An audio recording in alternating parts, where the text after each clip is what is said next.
The Loam Lands beckon you. Source of Madness's nightmarish world, full of eldritch abominations, and the old gods, which hides terrifying cosmic secrets. But none as great as that which lurks in the heart of the Tower of Madness, on the moon.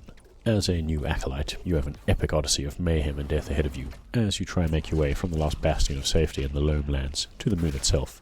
Developed by Carrie Castle, Source of Madness is a side-scrolling action rogue-lite, full to the brim with Lovecraftian lore and cosmic horror. Now, while that's nothing new today, when cosmic horror has stepped out fully from the shadows to infect every aspect of our entertainment, Carrie Castle has its own set of tricks up its sleeves to stand out what is now an overcrowded genre.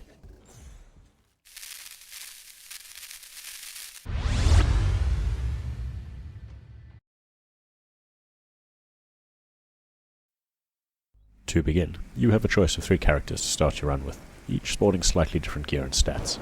Picking your cultist, you're dropped into what amounts as humanity's last bastion in this desiccated world, a cathedral full of other cultists and acolytes, all waiting for someone else to make the journey through the Loam Lands.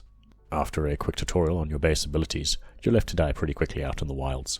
And die you will, until you figure out how the game works. You see, there's no conventional leveling up in Source of Madness. Each death will see you pick a new cultist, with a new loadout, to begin another run. Now, there's no shortage of cultists, but it seems you aren't always guaranteed a good loadout to start with, at least initially. Instead, as you progress through the world, you'll pick up new gear and experience from each monster killed. The gear you equip affects your stats, so it's always best to make note of what works for you. That XP you earn goes towards unlocking new gear and new classes and spells in the skill tree. Classes, though, have to be discovered in the world before you can unlock them, but thankfully, once unlocked, the gear drops tend to get better with each successive run. You can assign an offensive piece of gear for each hand, leaving you with options for both ranged and close quarters combat at the same time, and you'll need that flexibility when dealing with the many beasties prowling around the world. Source of Madness combat feels floaty and imprecise at first. As with all things, the more you progress, the more fun it becomes, but getting used to the 360-degree combat system takes some time.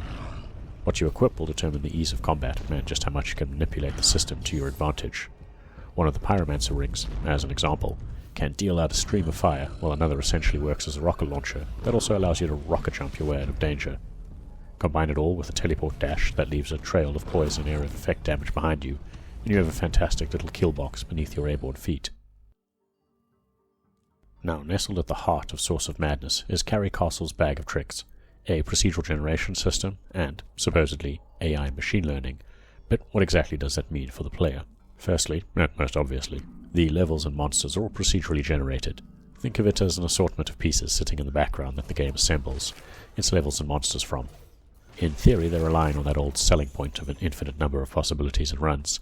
The reality, however, for the procedural generation, is entirely different. While Source of Madness has a unique visual style that combines H.R. Geiger-esque visuals, pulsating sacks of postulant flesh, and a haphazard look to the way the pieces of the world are laid on top of each other, repeating elements in entire sections begin to appear shortly. This becomes a bigger problem when the levels start to increase in size, as it can be difficult to tell where you've already been. On the plus side, the art style and repetition do add to the overall theme of reality-altering madness.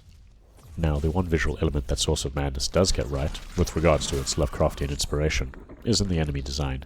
As they're also procedurally generated, cobbled together from a series of parts, the whole indescribable abominations hook that most horror stories vie for gets a rather successful visual take here.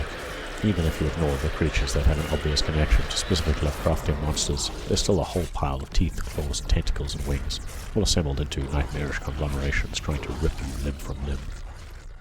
Now, the other selling point was that AI learning.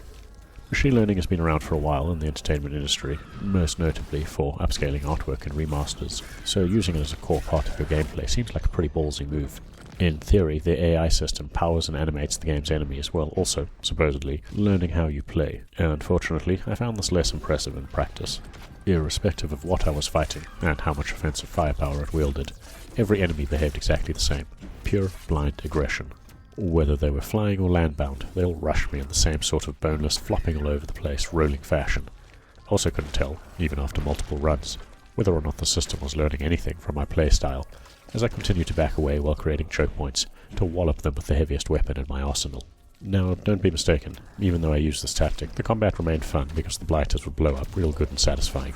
It was just disheartening to find myself face to tentacle with the same attack pattern repeatedly, regardless of the monstrosity. I've discussed the visuals in depth, but the sound also deserves special mention.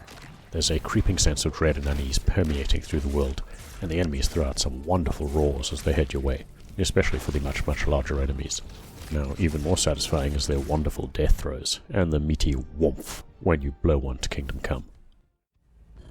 Overall, Source of Madness is an interesting attempt at the Lovecraftian roguelite genre. It's an even more interesting attempt at neural net learning and procedural generation, even if it doesn't always work the way you think it would. If you're looking for something new from the genre, then you should probably check out Source of Madness's attempt to breathe new life into a crowded market, while still being a creepy and fun monster smasher.